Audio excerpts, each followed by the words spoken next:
Last week I mentioned telescopes. I mentioned how astronomers will look at visible light through our atmosphere or radio waves. So right now let's go ahead and look at optical telescopes. Optical just means stuff that you can see with your eyes. We're dealing with visible light here. These involve lenses or mirrors, and there are two major types. The first type, which was invented before Galileo, and this is the type that he used, is what is called a refracting telescope. A refracting telescope refers to refraction, or the bending of light as it passes through a material like a lens. So when you see refracting telescope, you need to think that it has two lenses. And the other type of telescope is a reflecting telescope. This design was built on and improved on by Isaac Newton, so it's also called a Newtonian telescope. These will have mirrors. Now there is a lens, but just one, and it depends on two major mirrors, so I'll tell you about those.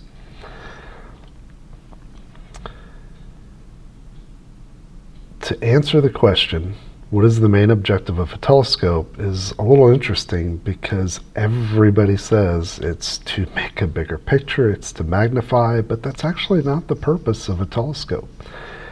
Your eye is pretty fair at collecting light, but if you have cats or dogs, you know that they can see better than us. They've got other features and stuff in there. So the purpose of a telescope is to gather more light than we can see with the naked eye. With something like a deer, light will shine in their eye, pass through a membrane called the retina, bounce off the back of the eye, go through the retina again, which is why when you shine a light on a deer, their eyes glow back. So they're technically seeing the light, they're catching the light twice. Our retina is at the back of our eyeball. We just see it once. So a telescope, they don't use that trick, but what they'll do is they'll typically make it bigger. They have a larger opening, so it's like opening the pupils in your eyes. Or another cool thing with photography is you can do a longer exposure. You can point the telescope and leave the film exposed for a long period of time. Anything over 20 seconds and you start to see star trails. You start to see the movement of the sky relative to the Earth. It's actually us moving, of course. So you can get a motorized telescope that will track things, and you could take pictures of Jupiter for an hour. With modern software, it'll take a bunch of those images and piece together and build a really nice picture. Now, an astronomer just looking through a telescope can do the same sort of thing. There's a little mind thing that is something in your brain that's a cool trick, and you can try this, is when you look at something very, very faint, you keep staring at it, and you'll see different pieces of that image. So in a telescope, looking through the atmosphere, you might see a little bit of green better, and you'd like, ooh, and you notice that. And then you might see a little bit of maybe the spot. So I'll pick Jupiter, maybe see the spot on Jupiter suddenly, or just briefly.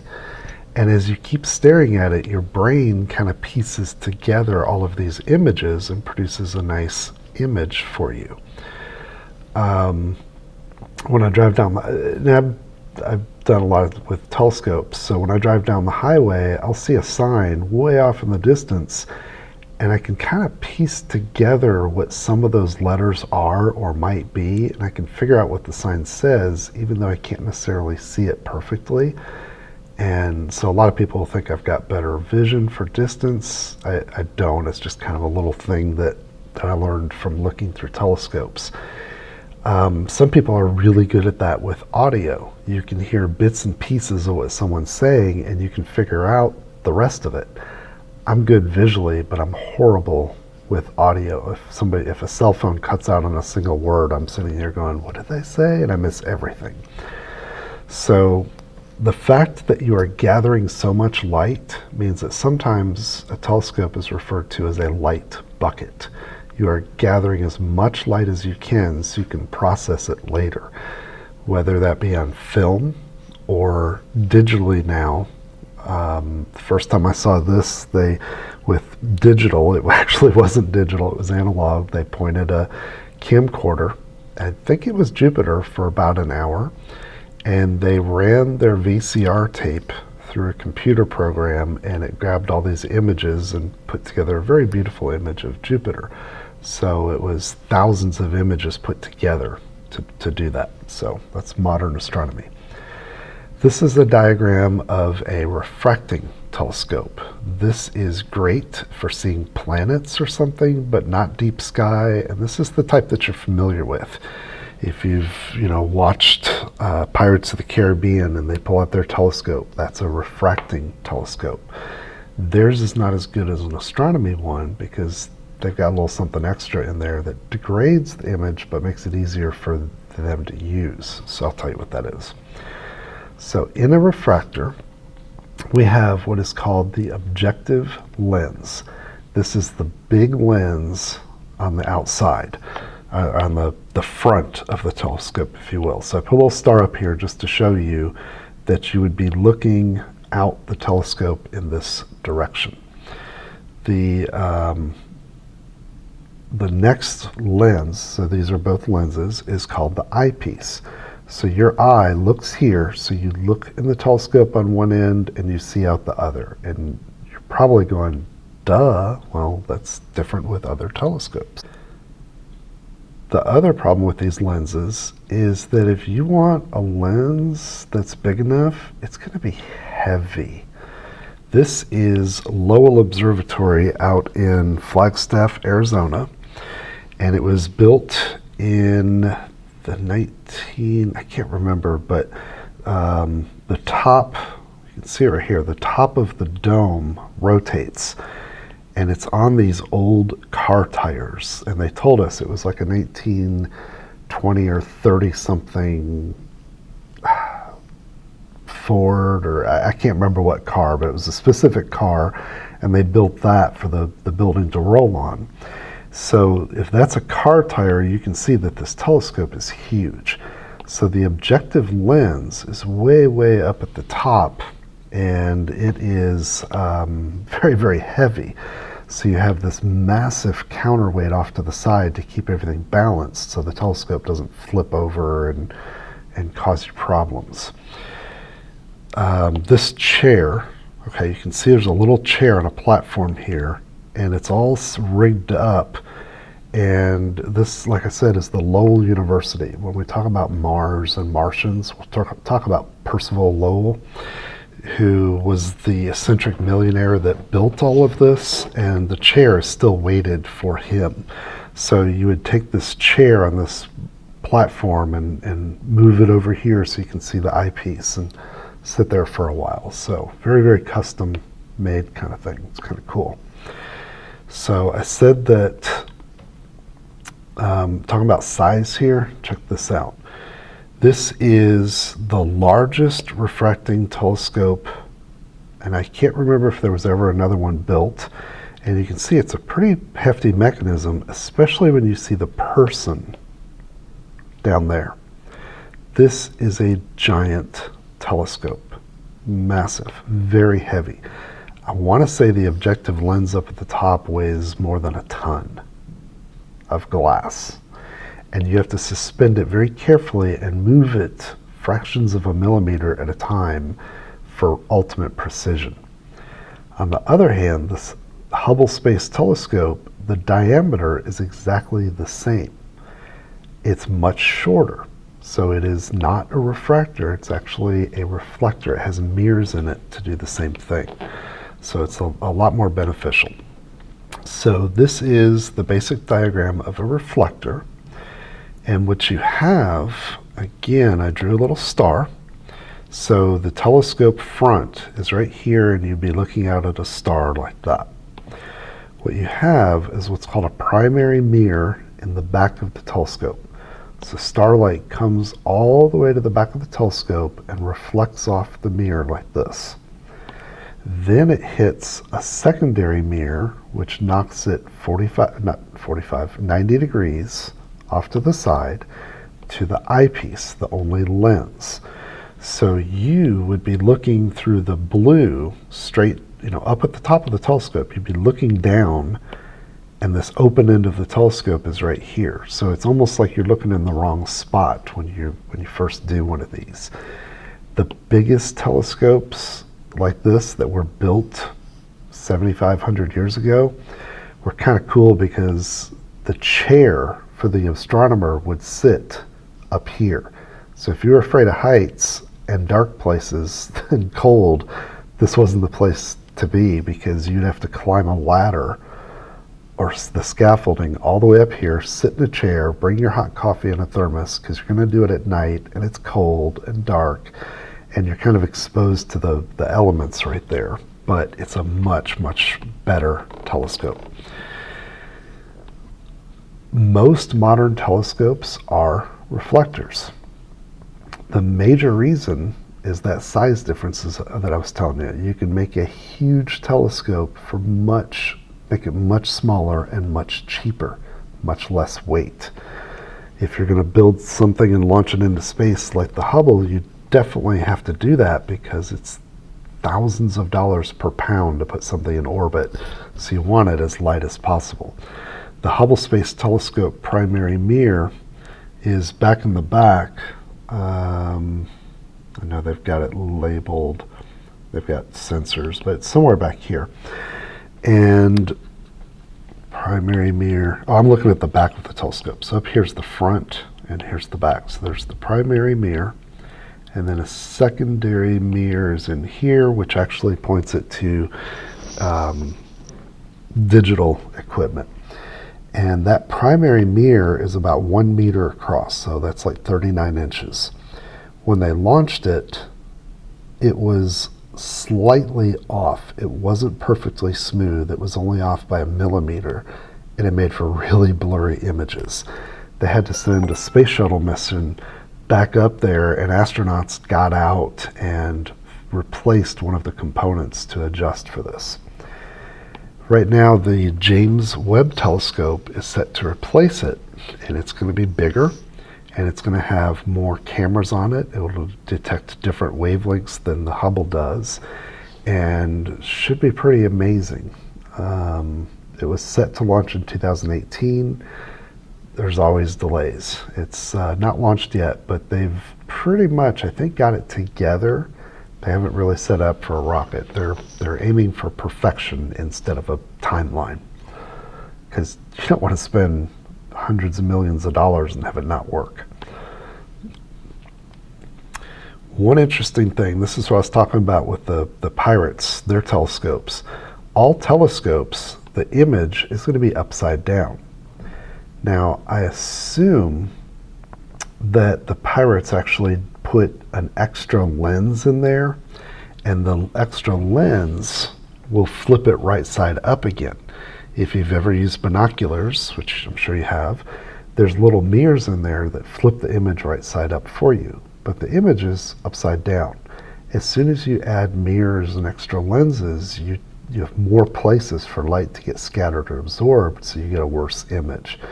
So to get the best image possible, an astronomy telescope, your image will be upside down, which can be a little confusing, but then you get used to it like really quick.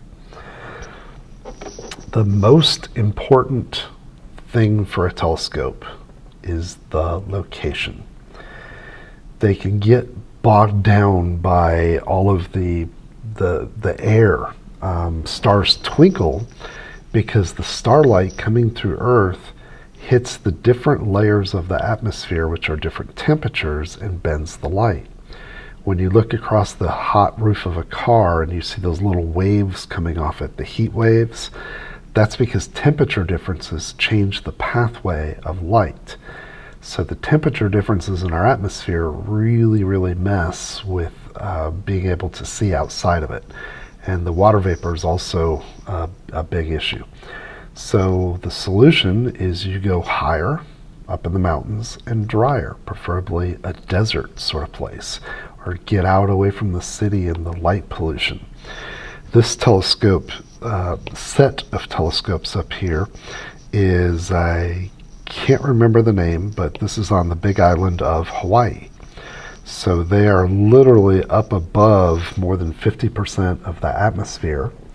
It's quite dry up there. You can see that it snows, and this is Hawaii. And some of the benefits of it are amazing.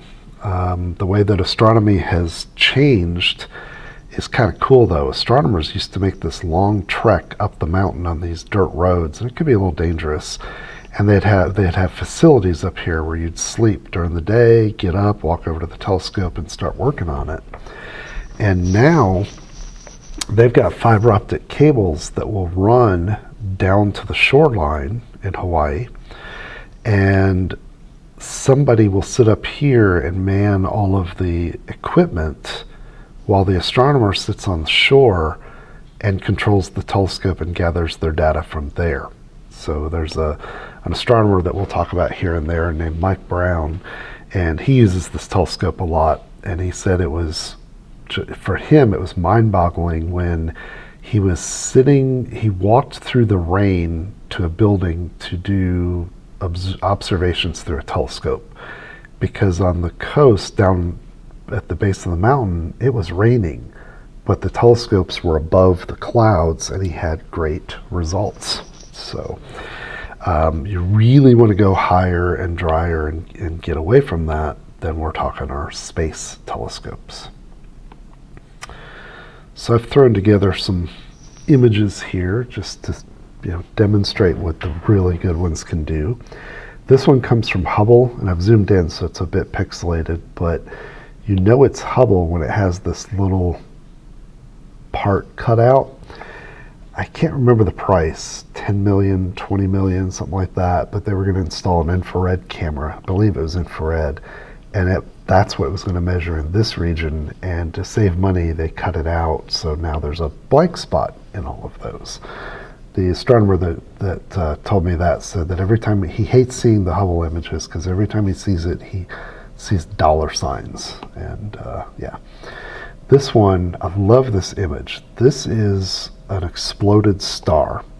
So there's the center of it, and you have a shock wave coming towards us and a shock wave going away from us.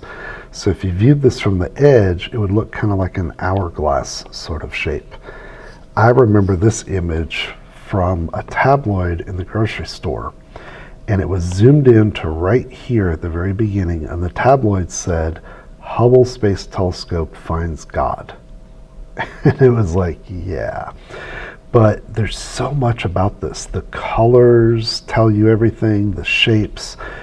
I don't know if it's Neil deGrasse Tyson that said it, but science is better than making stuff up.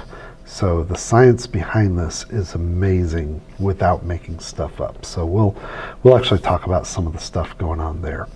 Here are Pleiades, which I think we talked about when we talked about constellations. And this is kind of the new type of telescope. And you're going, what? What this is made of is a whole bunch of segmented mirrors. And behind each mirror is a servo, which is a fancy name for a very controlled motor. And the motor behind each mirror can adjust itself, adjust the angle. So you're literally changing the shape of the mirror, and you can do all sorts of focusing and stuff like that. And so the light will come in, bounce off the mirror, and go to the camera.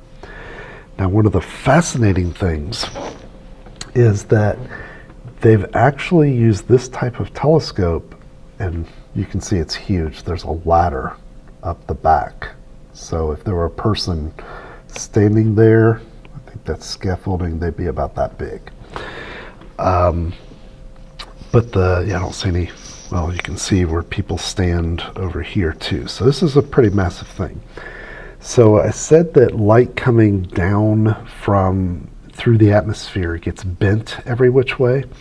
What they'll do is they'll use a laser to put a false star up in the sky. So they'll basically shoot a really powerful laser, and one telescope will monitor that false star, if you will, and will detect all the fluctuations and changes in it. And then this mirror, the computer, will take that information and use it to make a better image to account for all the flickering of the atmosphere. And they're starting to get images as good or better than Hubble, even though they're down on the ground looking through the atmosphere. So that one's fairly new, and that one's pretty cool. We're seeing some neat stuff. Okay. Last thing I've got here is a great video. It is on buying a telescope, but it's a great review for everything we're talking about. So if you're thinking of buying one, you can get telescopes for $100. It's going to be a refractor, probably plastic lenses, and you can see Jupiter, the moon, Saturn's rings, the moon's craters. You can have fun with it. You could spend $10,000 and have something that you got to load up in the back of a pickup truck or something and take an hour to set up. There are some people who will have these multi-thousand-dollar telescopes, and they'll put a concrete pad in their backyard and build a little tiny shed around it with an observatory-style dome that rotates and everything. So it's a cool hobby where you can tinker just a little bit, or you can put like all your time and effort into it, and you can enjoy it across the spectrum. So I'm not going to show the video in this video, but I'm going to put a link to it in OneNote so that you can go check that. And that's the end of the notes today. Have a good one.